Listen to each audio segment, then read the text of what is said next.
2018년 7월 2일 서해 한가운데 거대한 철골 구조물 하나가 조용히 설치되었습니다. 아무도 주목하지 않았습니다. 언론은 침묵했고 정부는 모른 척했습니다. 그러나 그날 이후 서해는 더 이상 우리의 바다가 아니게 되기 시작했습니다. 2년이 지나서야 우리 해군이 그 구조물을 발견했을 때 이미 중국은 다음 단계를 준비하고 있었습니다. 2024년 두 번째 구조물이 설치되었고 2025년 세 번째가 모습을 드러내려 했습니다. 직경 70 높이 두즈블루 하드메터 반잠수식 거대 철골 구조물. 중국은 이것이 연어 양식장이라고 말합니다. 그러나 서해는 여름철 수온이 25도를 넘는 곳입니다. 냉수성 어종인 연어가 생존할 수 없는 바다에 왜 연어 양식장을 짓는 걸까요? 더 놀라운 것은 450년 전 한 예언가가 이 순간을 이미 보았다는 점입니다. 조선 중기 개감 남사고 그는 임진왜란을 예언했고 동서분당을 미리 알았으며 선조의 즉까지 정확히 맞춘 인물입니다. 그리고 그가 남긴 예언서 곳곳에는 서해에 관한 기묘한 경고들이 숨어 있었습니다. 서쪽 바다에 용의 비늘이 떨어진다. 바다는 서서히 주인을 잃고 동쪽의 땅은 발붙일 곳을 잃는다. 이 문장을 두고 사람들은 오랫동안 무엇을 의미하는지 알 수 없었습니다. 그러나 2025년 지금 우리는 이 예언이 무엇을 가르치는지 깨닫기 시작했습니다. 서해가 사라지고 있습니다. 소리 없이 느리게.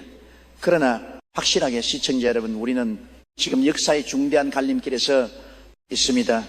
지금부터 우리는 450년 전 예언과 현재 벌어지고 있는 서해의 진실 속으로 들어갑니다. 남사고는 단순한 점쟁이가 아니었습니다. 그는 환상감 천문 교수를 지낸 국가 공인학자였고 율곡 2위조차 그의 예언 능력을 인정했던 인물입니다. 그가 남긴 예언들은 하나하나 현실이 되었습니다. 명정 19년 그는 이렇게 말했습니다. 내년에는 반드시 태산을 봉하게 될 것이다. 사람들은 무슨 뜻인지 알 수 없었습니다.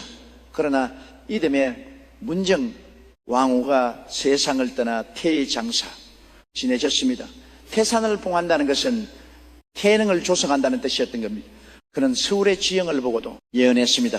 동쪽에 낙타봉우리가 있고 서쪽에 안장 고개가 있으니 이 둘이 서로 다투는 형국이다. 이것이 동서분당을 예고한 것이었습니다.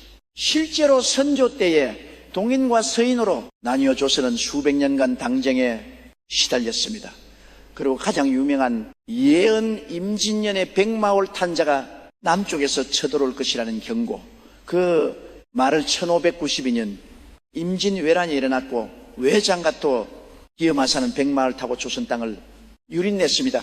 그러나 사람들이 주목하지 않았던 예언이 하나 있습니다. 그것은 바로 서해에 관한 것이었습니다. 정감록에 수록된 남사구 비결 중 한 구절, 서해 철에 서히 솟고 용의 기운이 끊긴다. 동쪽 땅은 반쪽이 되고 백성은 갈 곳을 잃는다. 450년이 지난 지금 서해에는 정말로 철의 섬들이 솟고 있습니다.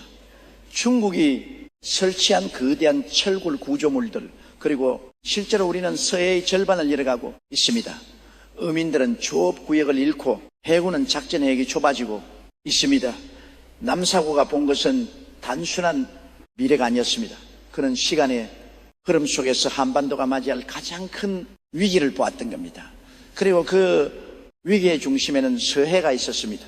중국의 서해 전략은 하루아침에 시작된 것이 아닙니다. 이것은 수십 년에 걸쳐 치밀하게 준비된 장기 계획입니다. 2010년 그 해가 모든 것의 시작이었습니다. 천안함 피격 사건으로 한반도가 혼란에 빠졌을 때 미국은 항공모함을 서해에 진입시켜 한국과 연합훈련을 하려 했습니다. 그 순간 중국이 강력히 반발했습니다. 서해는 중국의 안보에 직결된 해이다. 외국 군함의 진입을 용납할 수 없다. 이것이 중국이 서해를 자국의 내로 규정한 첫 번째 공식 신호였습니다. 그로부터 8년 후인 2018년 첫 번째 구조물 설란 2호가 서해 한가운데 설치되었습니다. 위치는 한중 잠정조치수역, 한국과 중국의 배타적 경제 수역이 겹치는 곳으로 양국이 공동관리하기로 합의한 수역입니다. 그곳에 어떤 구조물도 설치할 수 없다는 것이 명백한 약속이었습니다. 그러나 중국은 그 약속을 깼습니다. 설란이로는 직경 70, 높이 71m의 거대한 철골 구조물입니다. 반잠수식으로 설계되어 바다 위에 떠 있는 형태입니다. 중국은 이것이 심의 연어 양식 시설이라고 주장했습니다. 그러나 전문가들은 고개를 가로웠습니다. 서해 수온은 여름철에 25도 이상 올라갑니다. 연어는 냉수성 어종으로 15도 이하의 물에서만 생존합니다. 서해에서 연어 양식은 생물학적으로 불가능합니다. 한해양 생물학자는 이렇게 단언했습니다. 그렇다면 이 구조물의 진짜 목적은 무엇일까요? 군사 전문가들은 입을 모읍니다. 레이더 기지, 잠수함, 탐지, 센서, 무인기, 이창, 육장, 전자전, 장비, 거점 평시에는 민간시설로 위장하지만 유사시 즉각 군사시설로 전환될 수 있는 이중용도 구조물이라는 겁니다. 2024년 5월 두 번째 구조물 설란 2호가 설치되었습니다. 첫 번째와 똑같은 규모, 똑같은 구조, 그리고 한국 정부가 파악한 바에 따르면 중국은 총 12기의 구조물을 설치할 계획입니다. 설란 3호는 이미 완공 단계에 있습니다. 이것은 단순한 구조물 설치가 아닙니다. 중국이 남중국해에서 사용했던 정확히 그 방법입니다. 먼저 작은 구조물을 설치하고 그 주변을 매립하여 인공섬을 만들고 그곳에 군사 기지를 건설하는 3단계 전략. 남중국해에서 이 방법은 성공했습니다. 국제재판소가 중국의 주장을 불법이라고 판결했지만 중국은 무시했고 지금 남중국의 90%는 사실상 중국의 바다가 되었습니다. 그리고 이제 똑같은 일이 서해에서 벌어지고 있습니다. 남사고의 예언서에는 또 다른 구절이 있습니다. 철의 기둥이 바다를 가르고 용의 길을 끊으면 동쪽 땅은 섬이 된다. 철의 기둥 바로 중국이 설치한 구조물들입니다. 그리고 용의 길. 이것은 무엇을 의미할까요? 풍수진리에서 용맥이란 대지의 기운이 흐르는 길을 말합니다. 산맥을 따라 흐르는 용맥도 있지만 바다를 통해 흐르는 해룡맥도 존재합니다. 한반도의 해룡맥은 서해를 통해 중국 대륙과 연결되어 있습니다. 서해는 단순한 바다가 아니라 한반도와 대륙을 잇는 기운의 통로였습니다. 그런데 그 통로가 끊기면 어떻게 될까요? 남사고는 말합니다. 동쪽 땅은 섬이 된다고. 지리적으로 한반도는 이미 섬입니다. 북쪽이 막혀있기 때문입니다. 그러나 서해를 통한 대륙과의 연결이 있었기에 우리는 숨 쉴 수 있었습니다. 경제적으로, 문화적으로, 전략적으로. 그런데 서해마저 이러면 한국은 완전한 고립 상태에 빠집니다. 중국이 서해의 12기 구조물을 모두 설치하고 그 주변을 자국 영해로 선포하면 어떤 일이 벌어질까요? 한국에서는 조업할 수 없게 됩니다. 한국 해군은 작전 해역의 절반을 잃습니다. 한미연합 훈련은 불가능해집니다. 서해를 통한. 무역로는 중국의 통제를 받게 됩니다. 그리고 가장 심각한 것 유사시미군의 정원이 차단됩니다. 대만 해협에서 충돌이 발생하면 중국은 서해를 즉각 봉쇄할 것입니다. 미국의 항공모함과 수송선이 서해를 통과할 수 없다면 한국은 어떻게 될까요? 남사고가 본 미래는 바로 이것이었습니다. 서해가 중국의 바다가 되고 한국이 완전히 고립되는 순간, 그런 450년 전에 이미 알고 있었습니다. 2020 본년 2월 26일 한국해양조사선 원누리호가 서해 잠정 조치 수역에 진입했습니다. 중국이 설치한 구조물을 조사하기 위해서였습니다. 구조물에 1km까지 접근했을 때 중국 고무보트 3척이 나타나기를 막았습니다. 한국 해경이 급파되었고 양측은 2시간 동안 대치했습니다. 이것은 우리 시설이다. 조사할 수 없다. 중국 측의 말이었습니다. 한중업 협정에 따르면 잠정 조치 수역은 양국이 공동 관리하는 곳입니다. 어느 한쪽이 일방적으로 시설을 설치하고 상대방의 접근을 막을 권리는 없습니다. 그러나 중국은 이미 그것을 자국 영해처럼 행동하고 있었습니다. 이것을 전문가들은 회색지대 전략이라고 부릅니다. 전쟁을 일으키지 않으면서도 조금씩 시료 지배를 확장하는 방법.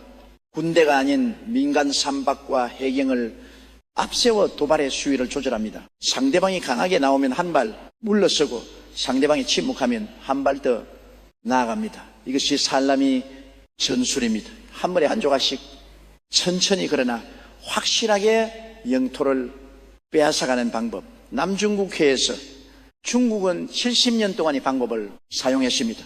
1947년 남중국해에 11단선을 걷고 1953년 9단선으로 줄였으며 2023년 다시 10단선으로 확장했습니다. 필리핀, 베트남, 말레이시아가 항해했지만 소용없었습니다. 중국은 묵묵히 인공섬을 건설했고 군사기지를 세웠으며 지금은 그곳이 자국 영토라고 주장합니다. 그리고 이제 똑같은 일이 서해에서 시작되었습니다. 2010년 내와 서는 2018년 첫 구조물 설치, 2024년 두 번째 구조물 설치, 2025년 한국조사선 접근 차단, 한계가 차근차근 밟아지고 있습니다.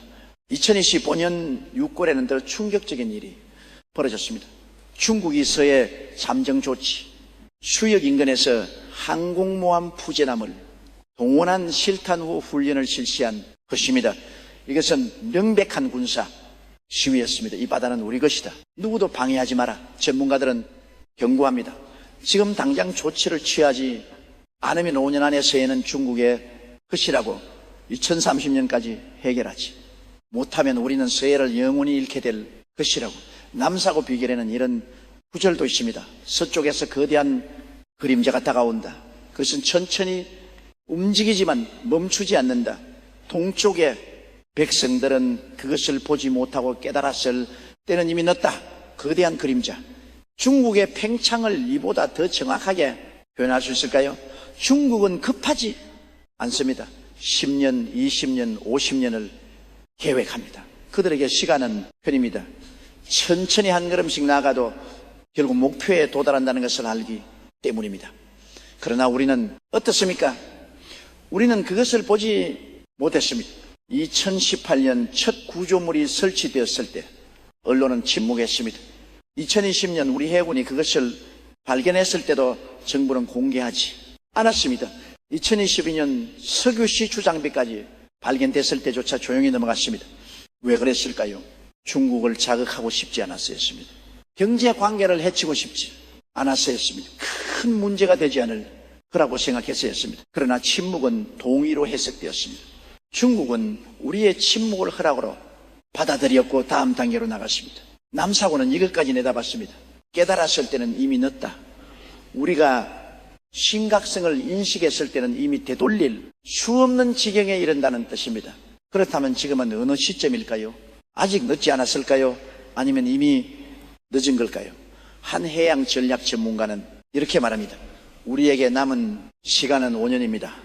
2030년까지 서해 문제를 해결하지 못하면 그 이후에는 어떤 노력을 해도 소용없습니다. 중국이 12개의 구조물을 모두 설치하고 그 주변 해역을 시려 지배하기 시작하면 우리는 더 이상 손쓸 수 없습니다.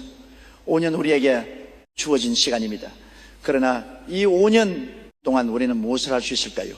남사고의 예언서 가장 논란이 되는 구절이 있습니다. 서해를 잃으면 나라의 절반을 잃는다. 그러나 서해를 지키려면 스스로 일어서야 한다. 다른 이의 힘만 믿으면 결국 혼자 남게 된다. 이것은 무엇을 의미할까요? 많은 사람들은 한미동맹을 떠올립니다. 미국이 있으니 중국을 막을 수 있다고 생각합니다. 그러나 남사고는 경고합니다. 다른 이의 힘만 믿으면 안 된다고. 실제로 미국의 입장은 복잡합니다. 중국과 전면전을 벌일 의사는 없습니다. 대만 문제도 미국에게는 부담입니다. 하물며 서해 문제 미국이 적극 개입할까요? 미국은 한국에게 말합니다. 먼저 너희가 강하게 나와라. 그러면 우리가 지원하겠다. 그러나 우리는 강하게 나오지 못합니다. 중국과의 경제 관계가 두렵기 때문입니다. 중국은 우리의 최대 교육국입니다. 중국 시장을 잃으면 경제가 무너질 것이라 두려움이 있습니다.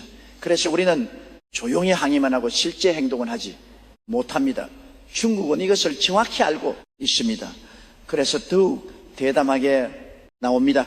한국은 행동하지 못할 것이라는 확신이 있기 때문입니다. 그렇다면 남사구가 말한 스스로 일어선다는 것은 무엇일까요? 그것은 우리도 서해의 구조물을 설치하는 것입니다. 비례 대응. 중국이 이 길을 설치했으면 우리도 이 길을 설치하는 겁니다. 중국이 부표 13개를 설치했으면 우리도 13개를 설치하는 겁니다. 2025년 해양수산부가 예산을 확보했습니다. 대형 부표 설치를 위한 연구 용역비 10억 원. 이것이 시작입니다. 작지만 중요한 첫걸음입니다. 우리도 서해에 우리의 시설을 설치하겠다는 의지를 보이는 것, 이것이 중국에게 보내는 메시지입니다. 더 이상 물러서지 않겠다. 그러나 10억 원으로 무엇을 할 수 있을까요? 중국은 이미 수조 원을 투자했습니다. 우리의 대응은 너무 작고 너무 느립니다. 남사구, 비결의 마지막 구절. 바다를 잃은 나라는 대륙에게 삼켜진다.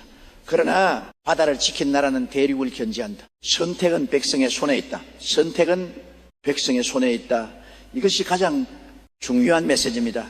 정부가 움직이지 않으면 국민이 목소리를 내야 합니다. 언론이 침묵하면 시민이 알려야 합니다.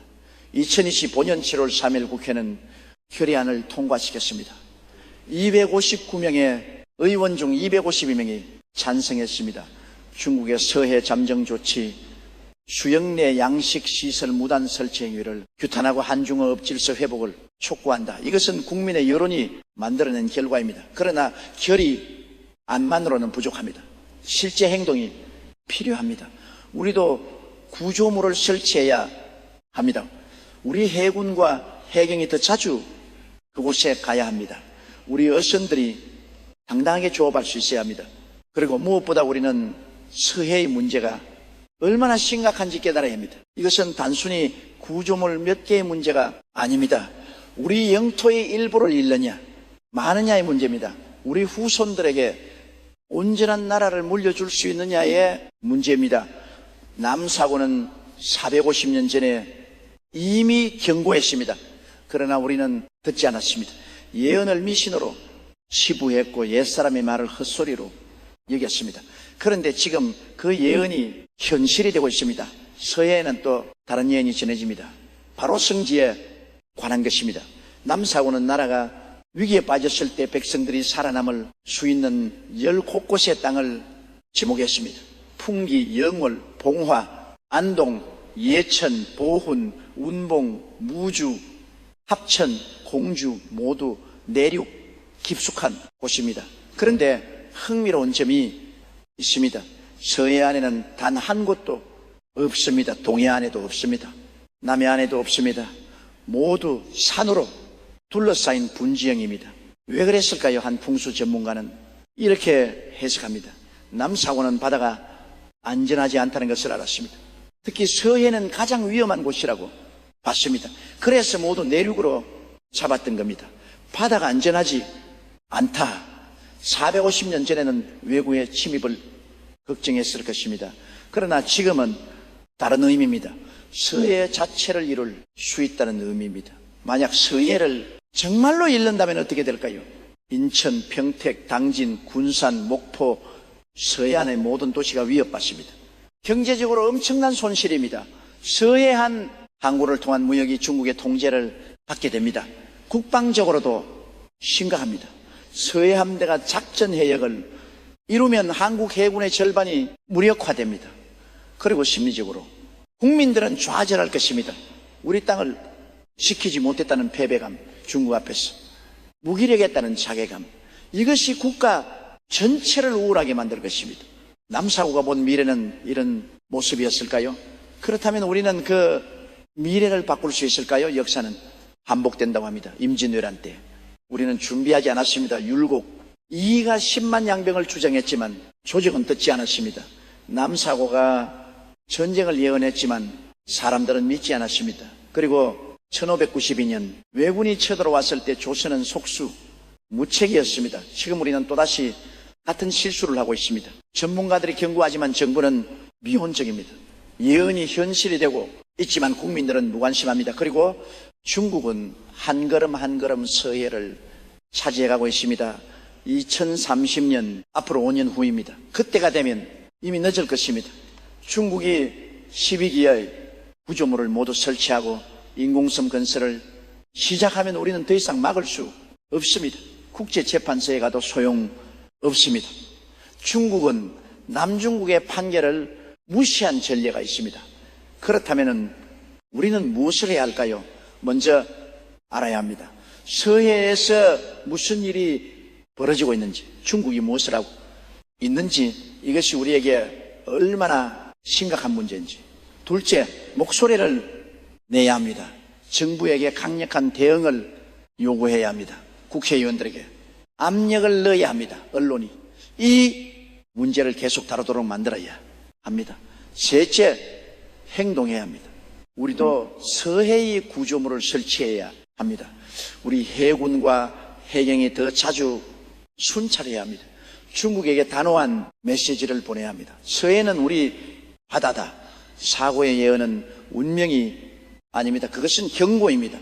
미래를 바꿀 수 있는 기회입니다. 그가 우리에게 알려준 것은 무엇이 벌어질지가 아니라 무엇을 조심해야 하는지입니다. 시청자 여러분, 지금 이 순간에도 서해에서는 중국 선박들이 움직이고 있습니다. 새로운 부표를 설치하고 있을지도 모릅니다. 선란 사물을 끌고 오고 있을지도 모릅니다. 그리고 우리는 그것을 보고만 있습니다. 남사고는 말했습니다. 미래는 정해진 것이 아니다. 사람의 선택으로 바뀔 수 있다. 그러나 선택하지 않으면 최악의 미래가 온다. 지금 우리 앞에는 두 가지 길이 있습니다. 하나는 계속 침묵하며 서해를 잃는 길, 다른 하나는 일어서서 싸우며 서해를 지키는 길. 어느 길을 선택할까요? 그 선택은 정부만의 몫이 아닙니다. 국회만의 몫도 아닙니다. 그것은 우리 모두의 몫입니다. 당신과 나의 선택이 대한민국의 미래를 결정합니다. 450년 전 남사고는 우리에게 경고를 남겼습니다.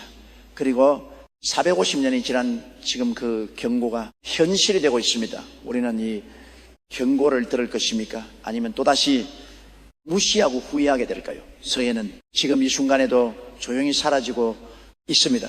소리 없이 느리게. 그러나 확실하게 우리가 깨어나지 않으면 5년, 90년 후 우리 아이들은 물을 것입니다. 왜 서해를 지키지 않았나요? 왜 우리 바다를 빼앗기도록 내버려뒀나요? 그때 우리는 무슨 대답을 할 수 있을까요? 남사고의 마지막 예언, 나라를 구하는 것은 영웅이 아니다. 깨어있는 백성이다. 지금 우리에게 필요한 것은 영웅이 아닙니다. 깨어있는 시민입니다. 문제를 인식하고 목소리를 내는 사람들입니다. 당신이 바로 그 사람입니다. 서해를 지키기 위해 우리가 해야 할 일들을 정리해 봅시다. 첫째, 서해 문제를 널리 알려야 합니다. 주변 사람들에게 이야기하세요. 가족에게, 친구에게, 직장 동료에게 많은 사람들이 아직도 서해에서 무슨 일이 벌어지는지 모릅니다. 우리가 알려야 합니다. 둘째, 정부에 압력을 넣어야 합니다. 국민신문고에 글을 올리세요. 국회의원에게 메일을 보내세요. 청와대에 청원하세요. 서해 문제를 강력하게 대응하라. 국민의 목소리가 모이면 정부도 움직입니다. 셋째, 언론을 주시해야 합니다. 서해 문제를 다루는 기사에 댓글을 달고 공유하세요. 언론사의 서해 문제를 계속 보도해달라고 요청하세요. 언론에 관심이 유지되어야 정부도 긴장합니다. 넷째, 서해 관련 단체들을 지원하세요. 서해를 지키기 위해 활동하는 시민단체, 어민단체, 환경단체들이 있습니다. 그들에게 후원하고 그들의 활동에 동참하세요. 이 모든 것들이 작아 보일 수 있습니다. 한 사람의 힘으로 무엇을 바꿀 수 있겠느냐고 생각할 수 있습니다. 그러나 역사가 증명합니다. 작은 힘들이 모여 큰 변화를 만들어낸다는 그것을 서해 문제도 마찬가지입니다. 한 사람 한 사람의 관심과 행동이 모이면은 서해를 지킬 수 있습니다. 마지막으로 남사고가 남긴 희망의 메시지를 전합니다. 어두운 예언도 깨어있는 자들에게는 빛이 된다. 경고를 듣고 준비하는 자는 재앙을 피한다. 두려워하지 말고 일어서라. 그대들이 바다는 그대들이 것이다. 남사고의 예언은 절망이 아닙니다. 그것은 기회입니다. 우리에게 미리 알려주는 것, 우리가 준비할 시간을 주는 것, 지금 행동하면 아직 늦지 않았다는 것. 서해는 아직 우리 것입니다. 완전히 빼앗긴 것이 아닙니다. 중국이 구점을 몇 개를 설치했지만 그것으로 끝난 것이 아닙니다. 우리가 지금 이렇으면 막을 수 있습니다. 2030년까지 5년이 남았습니다. 이 5년이 우리의 마지막 기회입니다. 이 시간 동안 우리가 무엇을 하느냐에 따라 대한민국의 미래가 결정됩니다. 남사고는 450년 전에 우리를 위해 경고를 남겼습니다. 이제 우리가 응답할 차례입니다. 우리는 그 경고를 헛되이 하지 않을 것입니다. 우리는 서해를 지킬 것입니다. 우리 후손들에게 온전한 나라를 물려줄 것입니다. 시청자 여러분, 이 이야기를 많은 사람들에게 알려주십시오. 구독과 좋아요로 이 메시지가 더 널리 퍼질 수 있도록 도와주십시오. 서해를 지키는 일은 우리 모두의 책임입니다.